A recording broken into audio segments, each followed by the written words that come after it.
Hi everyone, Weis Dietitian Taylor here. Thank you so much for joining us for our final episode in our April theme of the truth about sugar, how to satisfy your child's sweet tooth.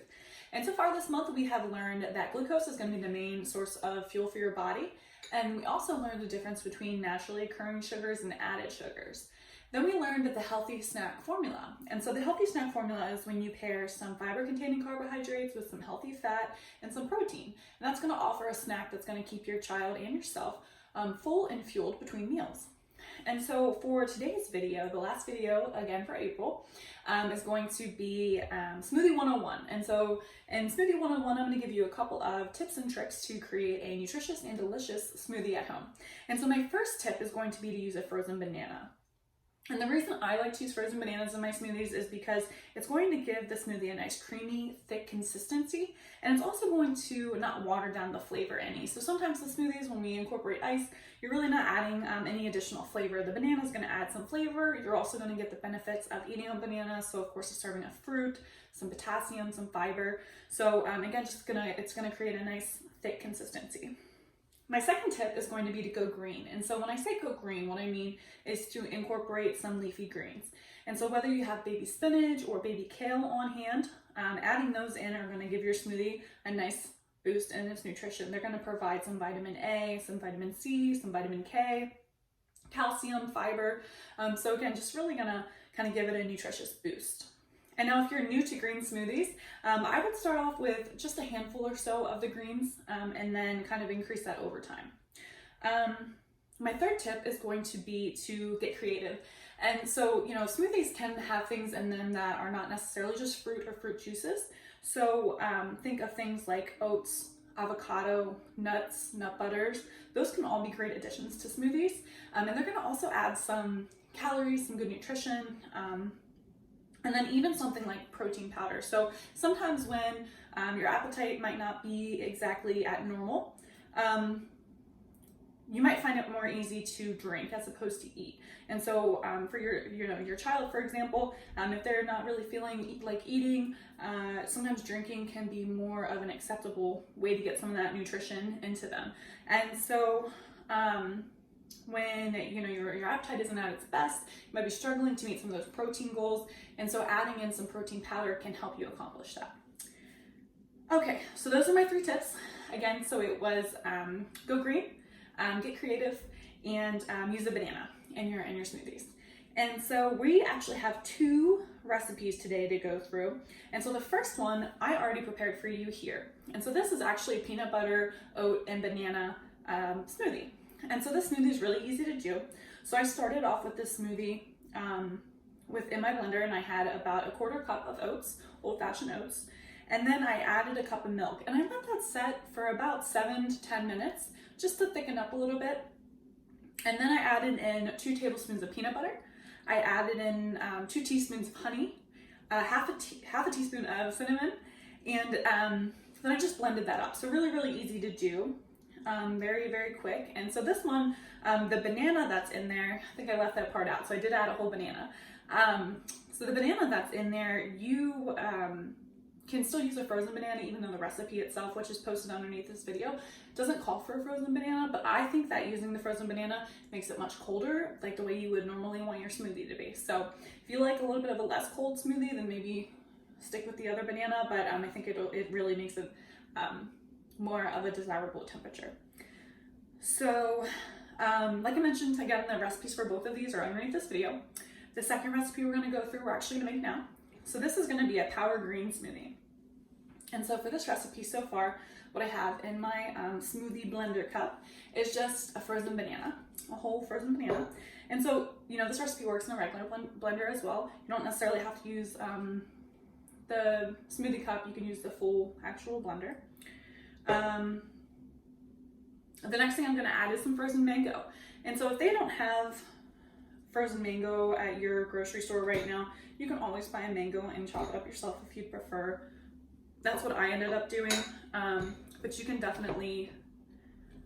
typically find frozen banana in most frozen mango in most grocery stores. So I'm just gonna break that up a little bit more. Okay, and so again, right now I have 1 whole frozen banana, a cup of frozen mango, and next I'm gonna add in some of our liquids. So my first liquid is just going to be some 100% orange juice.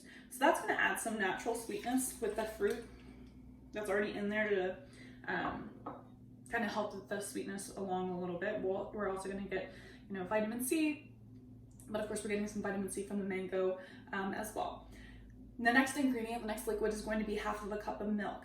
And so the milk that I use is just 1% dairy milk because that's what I have in my fridge, but you can use whatever milk you have on hand.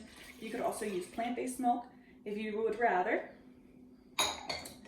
Okay, next I'm going to add in a kiwi. So it's just a fresh kiwi. And so if you're not familiar with cutting kiwis, I actually just cut it in half, and then I take a spoon and I go around the outside of where the skin is, and you can just pull it out like that. Very, very easy to do. Okay, next I've got some honey. And so honey is going to give it just enough sweetness. And so this is a tablespoon of honey. And you can use whatever sweetener you have on hand. I had honey. If you have agave, or if you have even maple syrup would probably work in this as well. So I'm just gonna add in my honey here. So just a tablespoon.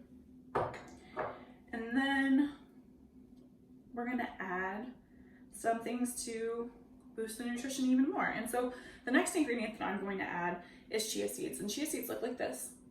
So if you're not familiar with chia seeds are going to give you some plant-based protein. They're going to give you some fiber. They're also they also have omega-3 fats, which are healthy fats. These are fats you want to include.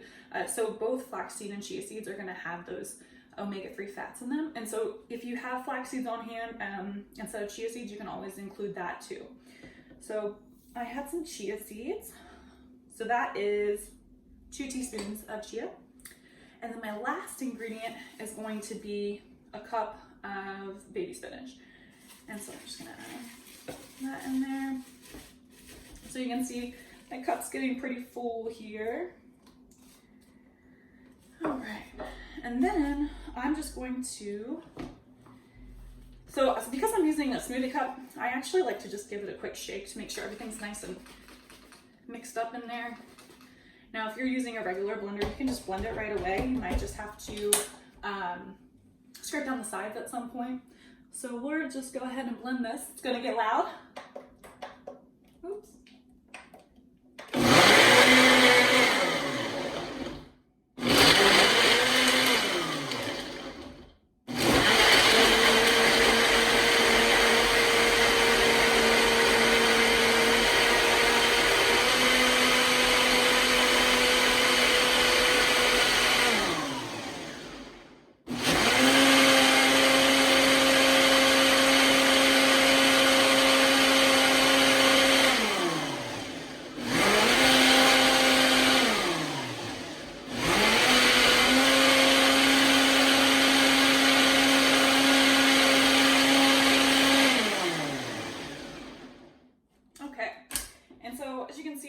It's a nice pretty green color, and again, you know, you saw how quickly and easily that came together. You just simply add all the ingredients and blend it in your preferred method, and it's got a nice thick consistency.